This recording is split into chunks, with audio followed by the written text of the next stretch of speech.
Thanks for the call. Toledo, Ohio, what's your question or comment?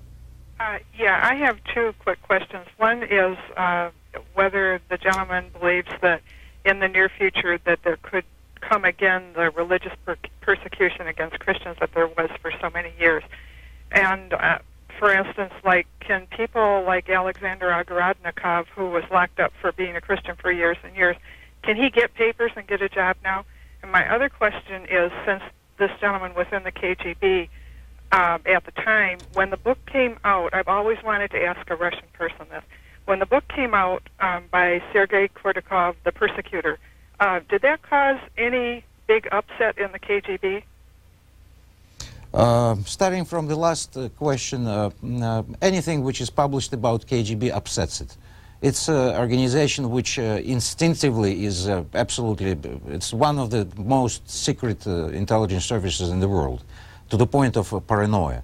They started recently to reveal a little bit of mostly propaganda type information, but anything which criticizes KGB makes them profoundly unhappy.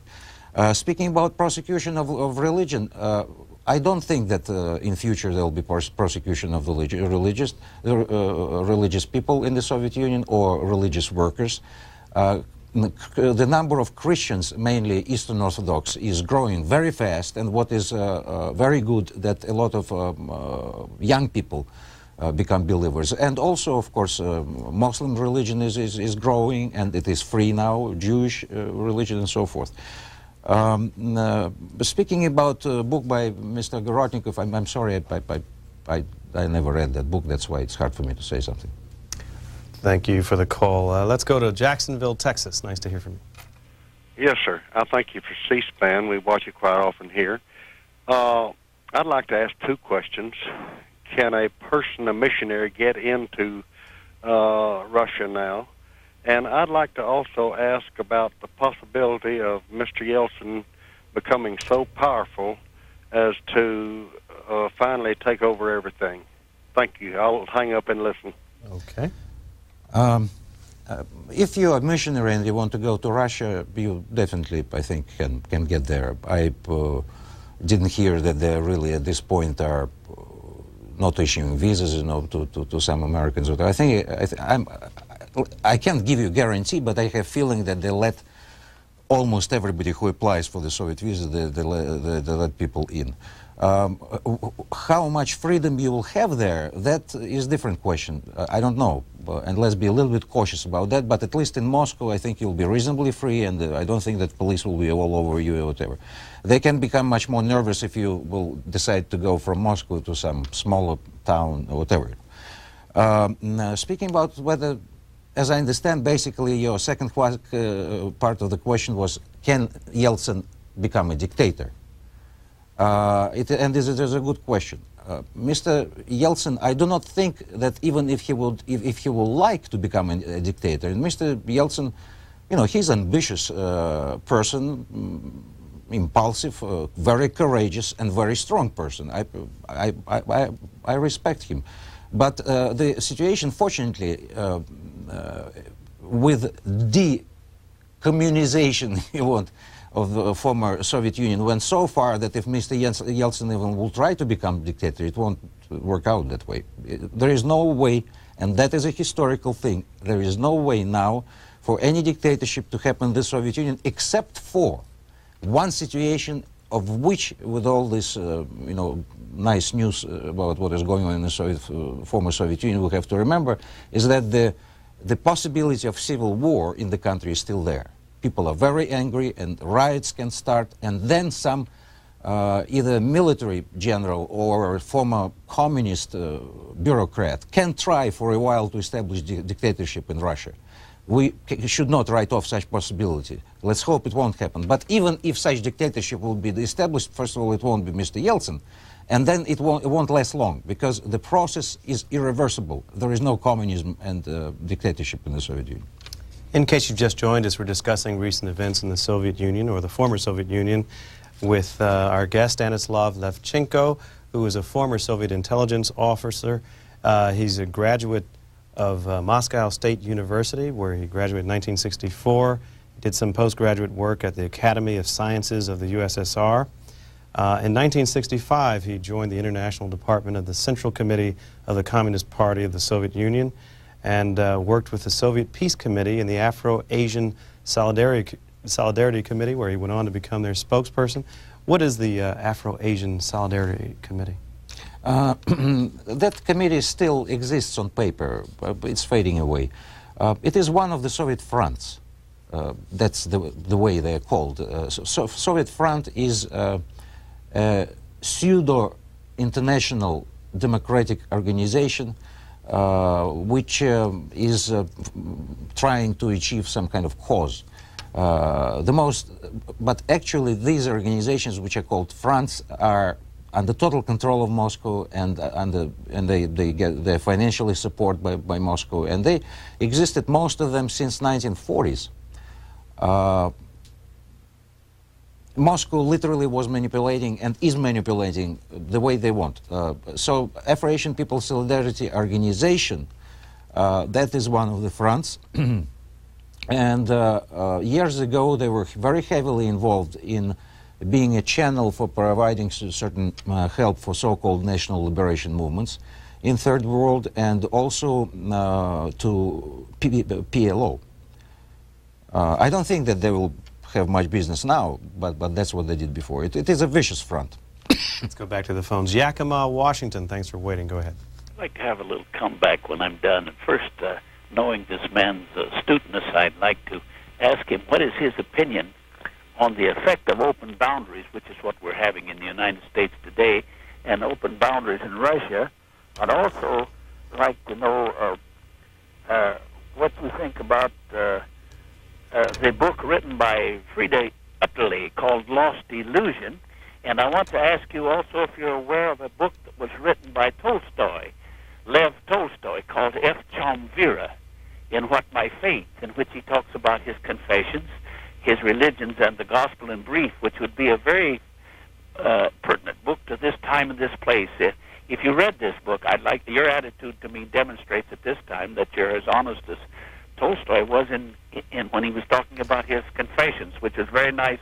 I'll hang on and listen to what you have to say, sir. Yeah, I'm sorry. I'm trying to read as many new books as I can, you know, but I'm very sorry. I didn't read neither Lost Illusion book nor Leo Tolstoy, which happens to have the same name as a classic of Russian literature. Speaking about boundaries, I'm not quite sure precisely what the situation in Russia now, how open they are, but I think they are reasonably open at this moment.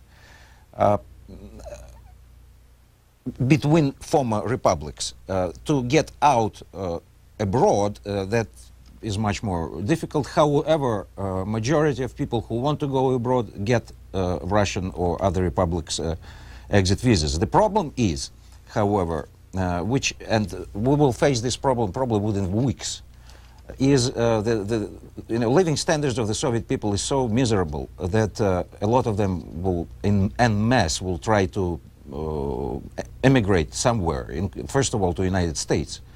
And that can be pretty dramatic, because if such wave will start, we're talking about from 1 to 3 million people in a short period of time, which of course this country cannot absorb all of them. And even if European countries will probably absorb some. So it is, it will be a rather dramatic situation. Please, and I'm not addressing it just to you, but there was another gentleman who was asking also more or less same question about open borders in the United States. So what will happen if states in the United States will become independent countries? It is a very different thing. In the former Soviet Union, independent countries, they are all more or less ethnically monolithic. Russians, Ukrainians, Lithuanians, Kyrgyz, or whoever.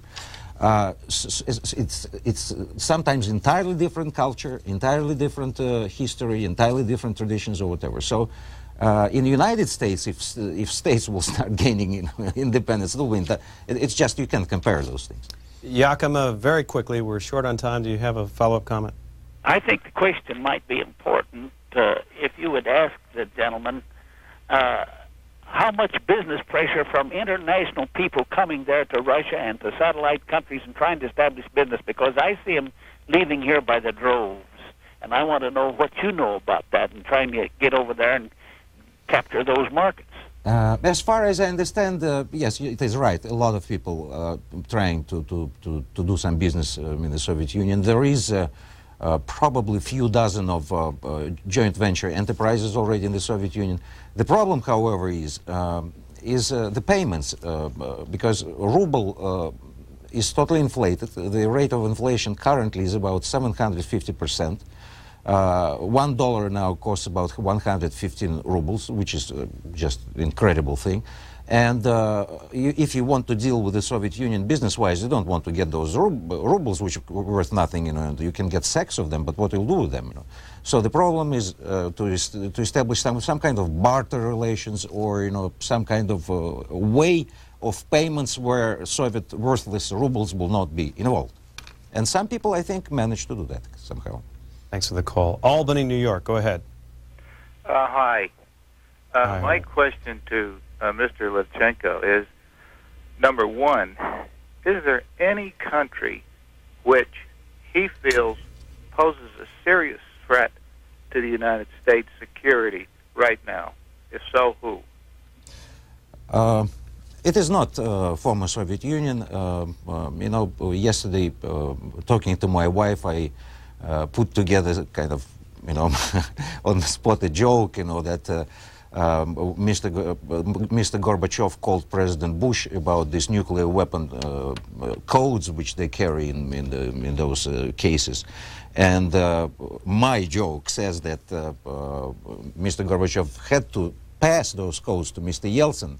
And my joke says that he passed the wrong code, but he doesn't know about that. It's only Mr. Gorbachev and President Bush know about that. It's, again, I would repeat this, a joke. The country immediately, I don't know what kind of threat you mean precisely. Military threat. At this point, I don't think that any country poses military threat for the Soviet Union. However, countries like Libya, like Iraq, some other countries, not just dictatorship, but I would say crazy dictatorships. Those who support terrorism or whatever, they are potentially dangerous. But they are potentially dangerous to the United States, and potentially dangerous to Russia. And actually, I think there is some effort between two governments to cooperate in that field. Thanks for the call. Tahuya, Washington. Go ahead. Yes, Mr. Levchenko. I'm curious, as you are an intelligence officer of the KGB, or were, I just wonder if you might be able to shed any information about the recent, there's been a recent interest in the assassination of President John F. Kennedy. I just wonder if the KGB might have any information about the recent events or the events back in 1960 that was involved in that assassination.